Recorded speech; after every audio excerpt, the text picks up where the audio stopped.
Greetings, everybody. Welcome to episode 78 of the Master Class. My name is Cam, and his name is Dave, and we are back. And we're happy to be back.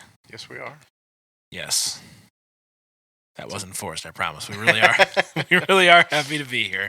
And it is episode 78, and we have got another good topic to discuss, and it stems around politics, but we're not going to go perhaps the direction that you think we may go. We had a discussion before the episode and realized that talking about the election that's coming up here in a few weeks is not really what this passage is about, and it would have been rather self-serving, at least in my eyes, and how I feel about all of this stuff, to make this about that, and would have been inappropriate to do so. So we're not going to go there. So Yes. you have been forewarned that, yes, we are talking about politics, but not those kind of politics. Is that a fair summation of our conversation, Dave? Yes, no 2016 election. Praise Jesus. Well, we don't really have any follow-up this week because very, very, very short turnaround. Yeah. From our last episode, just as our schedules go. But if you do want to get in touch, you can do so on Twitter at super. Nope, that's a lie. At _Super Megacorp. That's the network Twitter. You can get Dave at 108HBO. You can get me at Cam Brennan. You can email us at hello@supermegacorp.net. And I think that's it. I think it's time. We're just going to dive right into it. All right. Unless you want to talk about the World Series real quick. A little, Mendoza line crossover. No? Okay, we can move on. Yeah, if Cubs win, it's Armageddon, so the end of the world may be near. Well, as long as Aerosmith is playing in the background, I'll be fine. Oh, boy. Yep. I went there. So- I just don't want to miss a thing, Dave. I just really don't. Jeez. No, it's not. Oh, all right. It really wasn't a bad movie. A little cheesy, but it's entertainment. Not terrible. Is it?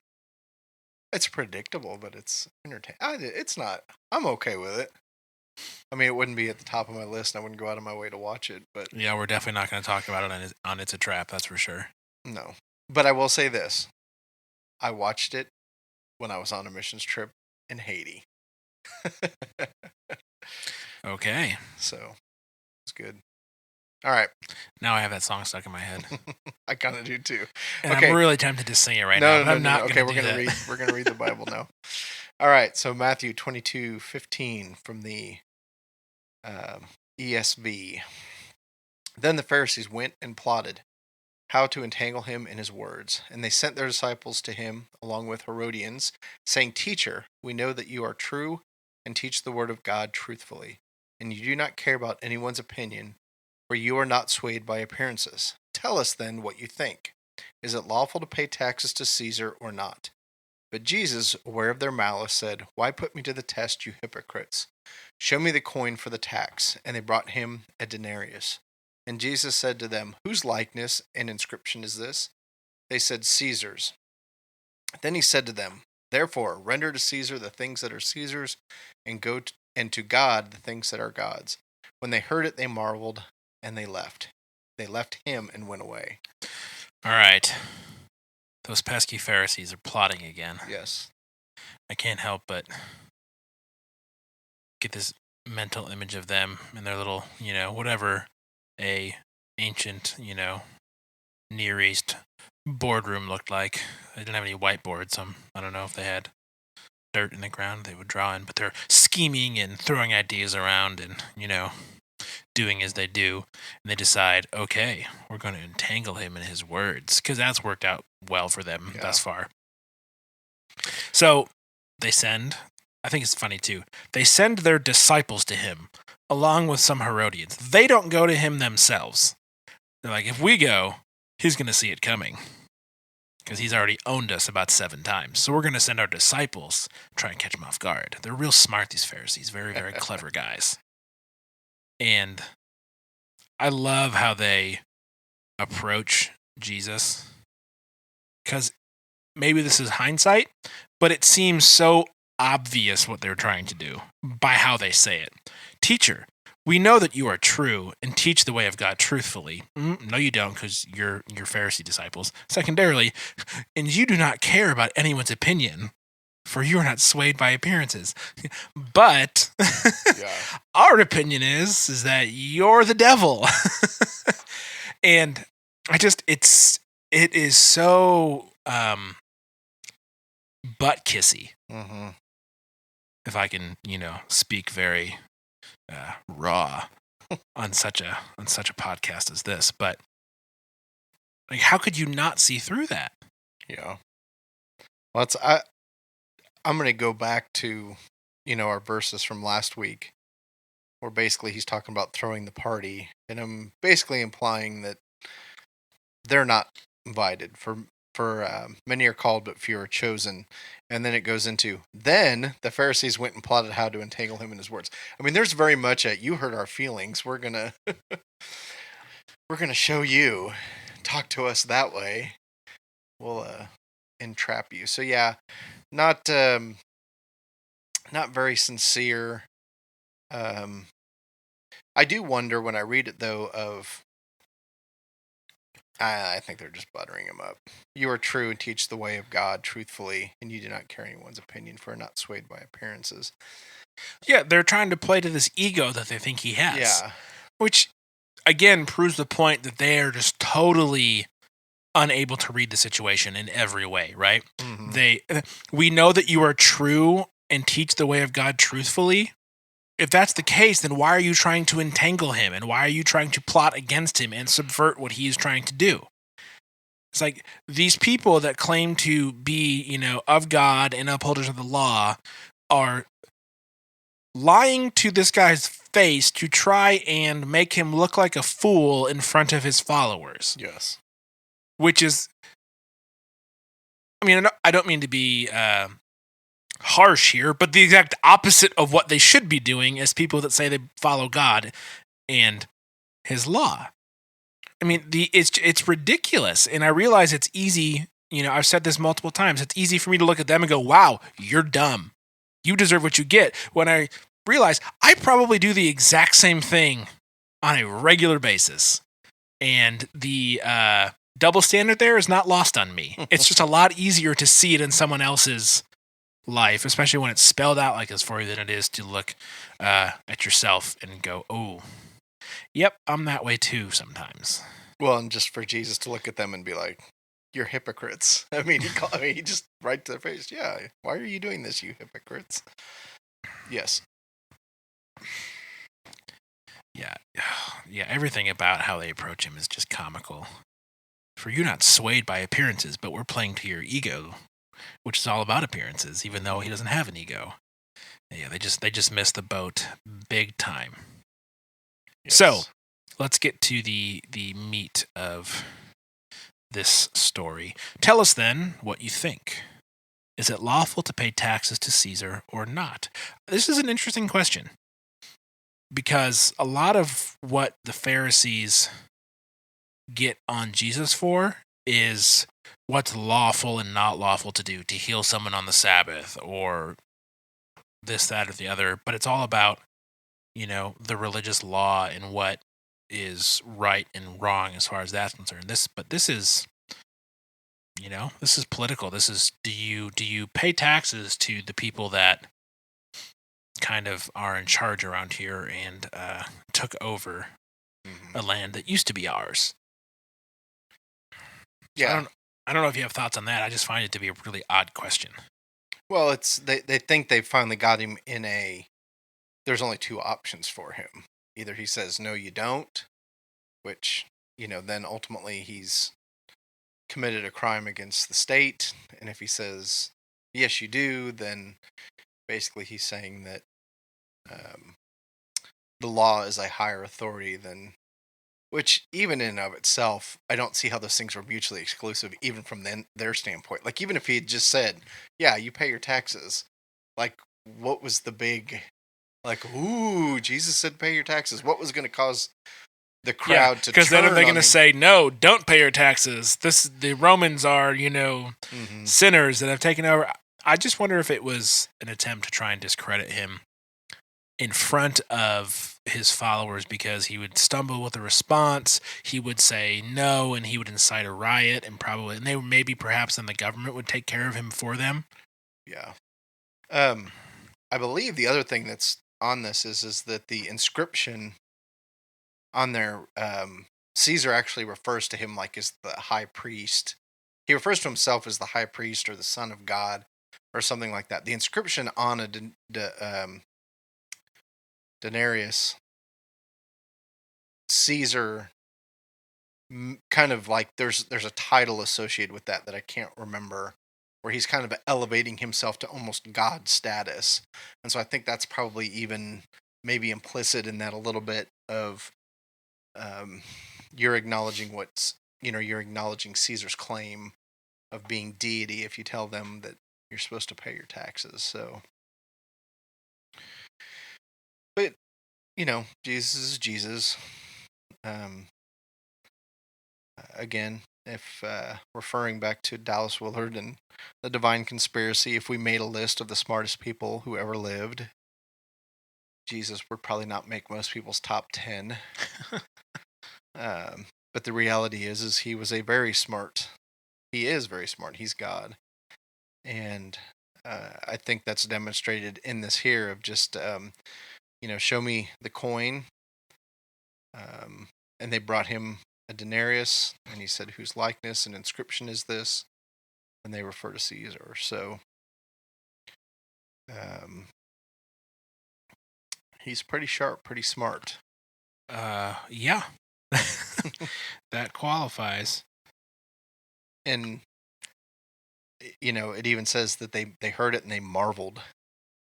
And so I don't, regardless of your politics, I feel like there's few things said amongst political candidates or people in charge or even world leaders where people really marvel all that often at the things that they say. It's either, oh yeah, I agree with them, or oh, I don't agree with them, versus there kind of being this like,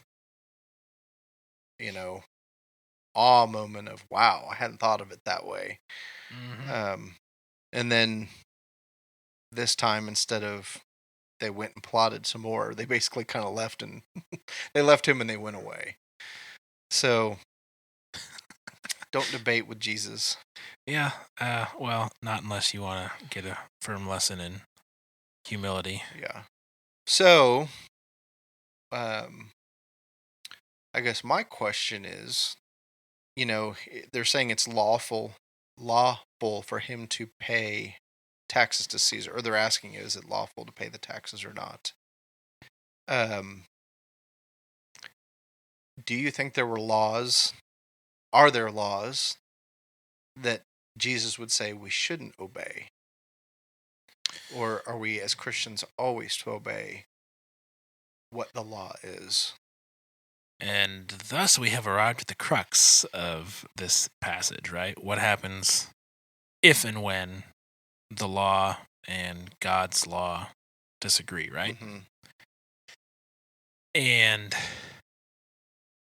my simple answer is that if there's a situation where the civil law and God's law differ, you obey God's law. Mm-hmm. And you see examples of this. Daniel comes to mind. Yeah. Where they're told not to pray, and he prays anyways. Even though it's against the law to pray, he sees God's law as being above and more important to adhere to than the civil law. Now, what we have in our back pockets here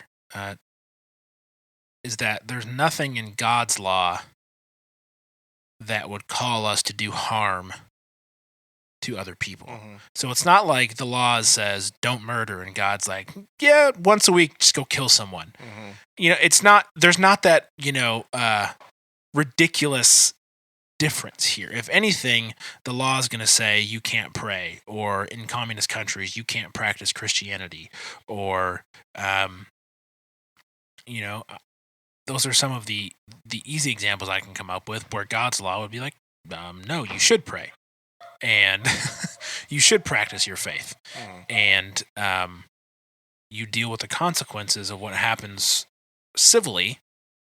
But I cannot think of a situation in which the civil law would say don't do something and God's law would say do something, in which you are going to harm or cause damage to somebody else. Perhaps to yourself, if you practice Christianity in a place where it's punishable by death, but that is not a reason to not practice your faith. The one that comes to mind is serving in the military and going to war. And, the expectation for you, if you are a soldier in the military, is to kill the enemy. And there's actually a real life person named Sergeant York. And there's a movie about it from Hacksaw Ridge, right? One that's coming out. Is that what you're talking about? I don't know. No, this is 1941. Yeah, World War II. World War I. Then it's not 1941.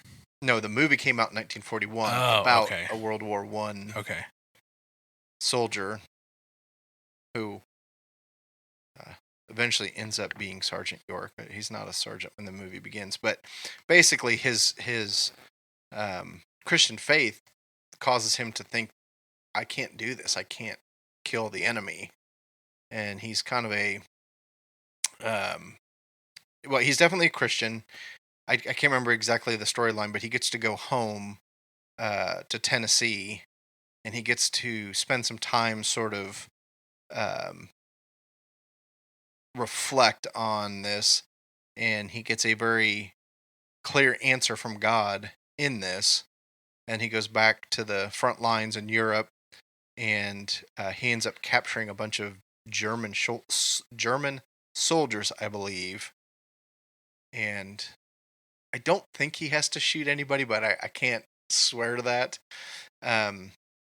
But he actually filed to be a conscientious objector. Is that the right word? Mm-hmm. Like, he actually filed the paperwork, all that kind of stuff. And I believe the response was, go home, think about this. He goes home, he thinks about it. God answers his prayer. And this is a real person. This is a real story. Mm-hmm. And he ends up being, I think, one of the most decorated servicemen of World War I. And so, please don't take my story there as I'm thinking back on this as I'm pro-war, I'm pro, go shoot people, go kill the enemy. But I can think of that would be one time where, as a Christian, you might be asked to do something that you don't agree with. Well, I will see your World War I hero and raise you a World War II hero. Oh, okay. So Hacksaw Ridge is a movie that's coming out, or might have already come out, directed by Mel Gibson. Oh, this is one that was like at the film festival, and everybody was like, "Ooh, he's back. He's doing." Yeah, who knew? He can actually. True story of Private First Class Desmond T. Doss. He won the Congressional Medal of Honor despite refusing to bear arms during World War II based on religious grounds. And based on the previews, he's a Southern guy. Anyways, he was drafted, but refused to shoot a gun, so he became a medic. And said that after he, was in the war, he didn't fire a single shot, but was able to save 75 men's lives in Okinawa. Cool. So that's one way to. One way to do it. Yeah, I think there's two people that objected, and I guess that's kind of, because he got drafted, so he had to go. Right. So he found a way to follow the civil law while still doing what he thought, while still acting in a way that he believed honored God. And we can get into the whole I don't want to get into the whole pacifism versus that sort of stuff. But there are ways in such dire situations as war where people who follow God and love Jesus can find ways to obey the civil law that Mm-hmm. they are held to based on their citizenship, but also honor God in how he calls his people to live. Yep. And now, I don't know about you, Dave. I've never been drafted. No. Frankly, I don't plan on being drafted. I don't think I qualify anymore. I think I've passed that. Yeah, what's the cutoff? I think it's 45. Oh, I got a while then. Don't hold me to that, But perhaps we can talk about, I don't know, more likely scenarios than something like that. Because I feel like now, just growing up, the 90s and the 2000s, and I'm sure you felt it growing up, in the 80s and the 90s, that our culture oftentimes applauds and encourages behavior that God shuns, right? And says is sinful. And I feel like that is perhaps a better discussion. Although I'm trying to culture is not law. No. And that's really what they're getting at. So maybe I'm going down a tangent there that we don't need to go down. But man, I'm really struggling because I'm okay. Let's talk abortion. Mm-hmm. That is something that is legal federally, mm-hmm. and has been for 43 years. 73 was Roe v. Wade, right? For 43 years. And it's something that is a very contentious topic, and rightfully so. And I think we get into this interesting situation here where abortion is not mandated. No. But it is legal. So this is an opportunity for Christians to be within the law, but to still say, no, we're not going to do that. And so how do we handle situations like that, or the legalization of homosexual marriage, or even the legalization of marijuana in certain states, and sort of the trend that we see of more moral freedom being legislated? Mm-hmm. How do we handle those situations as Christians where the law does not say that we have to do it, but the law permits it to be done, even though God's law and what God stands for says not to do it? And the marijuana thing might need to be shelved because that's not mentioned. No. And I feel like that's a whole nother ball of worms that's not even a saying. Can of worms. So. There we go. It's a ball of wax. Yeah, it was funny actually as you brought that up. I was literally sitting here thinking the Bible doesn't deal with any kind of like drugs, like at all, like nothing. Nope. I mean alcohol is being a drunkard, and drinking is in the Bible. But there's really no, and I was even like thinking, did the Egyptians have opiates or anything like that? I mean, I just don't something. know. They had to. I would think the Egyptians. Where there are people, there are ways to bury your problems. Oh, sure. But then even the Roman Empire, I guess I kind of started wondering a little bit about those things. And I think we go to and those sort of things. We have to seek what the Bible tells us about those topics, and the Bible is about life. God is about life, and so I would believe as Christians that we need to be in favor of life. We need to be supportive of things that encourage life versus death. And so I would say that, suicide falls under that. Then medical assisted suicide falls under that. And then I would challenge you to say, if you're pro-choice in terms of the abortion topic, where do you stand with the death penalty? Because I would say that killing somebody for a crime, and I've never been. I just think I would just challenge people. If you say you're pro-life, what does that mean beyond abortion for you? Yeah, because how many states have the death penalty right now? It's not very many. Does Texas still have it? Texas, I do know, still has it. Missouri still has And it. how many pro-lifers are from Texas? Would you imagine? Yeah, exactly. And how many of them would say people should be? They're not. Yeah, oh yeah, I'm with you. So, now, I do believe that being from the state of Kansas, I suspect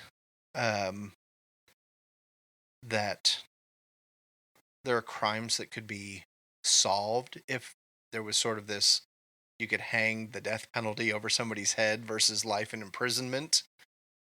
But I guess I'm not going to tell anybody the way to think, but I would just say you need to challenge yourself in those arenas. That if you hold dear to a particular topic, a particular issue, how does that match up with the other things that you believe, and how does it match up with what Scripture says about things? Yeah, I think we have the benefit of living in a country where the law, as of now, does not require us to choose between honoring the civil law and honoring God's law. Yep. Not yet. Yeah, not yet. We'll see.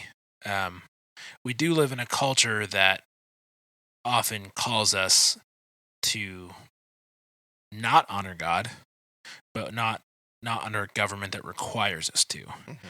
And so I think this is where discipline really plays a part in how we live our lives. And I hate discipline. I'm not good at it. No, I'm not either. I mean, I'm wearing sweatpants right now, Dave. Clearly, I'm a fan of comfort over discipline, right? Mm-hmm. So I think our biggest challenge as Christians in America today is the battle of discipline, where we are not fighting against or living against a government that requires us to do things that are sin or dishonor, whatever label you want to throw on it, things that are against God. But we do live in a culture that freely encourages us to do so. And that, I think, is worse in the sense that it sneaks up on you. It is not so obvious. Would I wish to live in a place where being a Christian is illegal and is punishable by torture or death? No. That scares the crap out of me. And maybe that shows where I'm at in my life right now. I don't know. But I do know that living in a place where sexual sin, greed, selfishness, celebrity, pride are encouraged, if not celebrated, makes it very easy for me to focus and live for the wrong things without necessarily being aware 100% of what I'm doing. And to me, that's, again, I come back to discipline and realizing it. Like, if I am going to live what I believe, then there has to be a distinct change in how I do that and how I interact with the world. And perhaps that is the practicality of where we're at now in 2016 in America, where the law isn't yet an issue, and it may not be for decades. Who knows? I mean, a lot of people live under the assumption that America is going to be around for forever, but even the biggest empires on the planet go away. Mm-hmm. I mean, England used to rule the whole world. Rome used to rule the known world. Greece ruled the known world. The Mongols ruled their known world. And they're all not what they used to be. No. So for this time period, I think our challenge as Christians is the ability to live disciplined, God-honoring lives in a culture that does not only does it not encourage that, it fights against that discipline. It just wants us to chill in the lazy river of complacency, floating around, doing what feels good, and not really standing up for what we believe in. And I think that's our biggest challenge. And I think, and while that may not apply specifically to this passage, I think we are on our way to what this passage exemplifies, which is a stark choice of do I do what is required of me by law, or do I follow what God tells me to do? And that's. And as you're talking, I'm wondering, or do we have it the worst right now? Because it's like, I guess the way I would describe it is it's almost like Christianity and the American dream have become one and the same. And so, which is such bullcrap, but right. And so, is Satan content with us going? Oh, yeah. They're happy, they're fat, mm-hmm. They're lazy. And to use the war metaphor, that's when you strike your enemy. Right. When they're all drunk and passed out and asleep. How many times do you see it in war movies? Yeah. But I guess, and I'm in danger of doing this myself, but I would say that's probably one of the biggest things is that we confuse the American dream and Christianity as being one and the same.